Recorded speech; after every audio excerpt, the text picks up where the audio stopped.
మంచిర్యాల జిల్లా కేంద్రంలోని గిరిజన సంక్షేమ వసతి గృహం మరియు షెడ్యూల్డ్ కులాల సంక్షేమ వసతి గృహాలను జిల్లా కలెక్టర్ కుమార్ దీపక్ సందర్శించారు.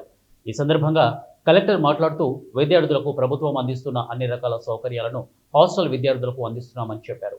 ప్రభుత్వ మెనూ ప్రకారంగా విద్యార్థులకు భోజనం అందిస్తున్నారా లేదా అని తెలుసుకోవడానికి ఈరోజు విద్యార్థులతో కలిసి టిఫిన్ చేశామని చెప్పారు.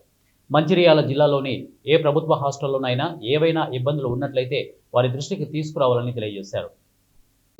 మంచిర్యాల డిస్ట్రిక్ట్ సెంటర్లో ఉన్న ఎస్సీ వెల్ఫేర్ హాస్టల్కి బ్రేక్ఫాస్ట్ పిల్లలతో పాటు చేసి వాళ్ళతోటి ఇలా ఇంకా ఏమైనా ఇష్యూ ఇక్కడ ఉన్నాయా అన్ని మంచిగా భోజనం పెడుతున్నారా లేదా, మెనూ పరంగా పెడుతున్నారా లేదా, హెల్త్ ఫెసిలిటీ సఫిషియెంట్గా ఉందా లేదా, ఏమైనా ఇబ్బంది పడుతున్నారా.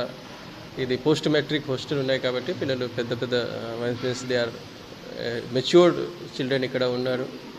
అండ్ ఈ హాస్టల్స్ నుంచి రిజల్ట్స్ కూడా మంచిగా వస్తున్నాయి. సో వాళ్ళ నుంచి అడిగితే భోజనం కరెక్ట్గా పెడుతున్నారు. వాటర్కి సంబంధించిన సమస్య ఉంది, మనం ఖచ్చితంగా బోర్డు వేస్తాము ఇక్కడ. దాంతోపాటు ఇంకా వాళ్ళకి చెప్పడం జరిగింది, ఏమైనా ఇష్యూ వస్తే మా హాస్టల్ వార్డెన్ అందుబాటులో ఉంటారు 24 hours. దాంతోపాటు ఏఎస్డిఓ ఉంటారు, ఎస్సిడిఓ ఉంటారు.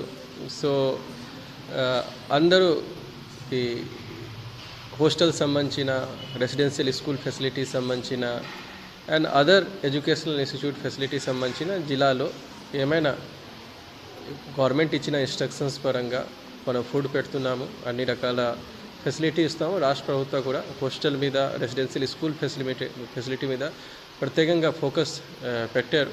సో ఐ హోప్ మంచిర్యాల జిల్లాలో ఖచ్చితంగా మనం అన్ని హాస్టల్స్లో అన్ని పిల్లలకి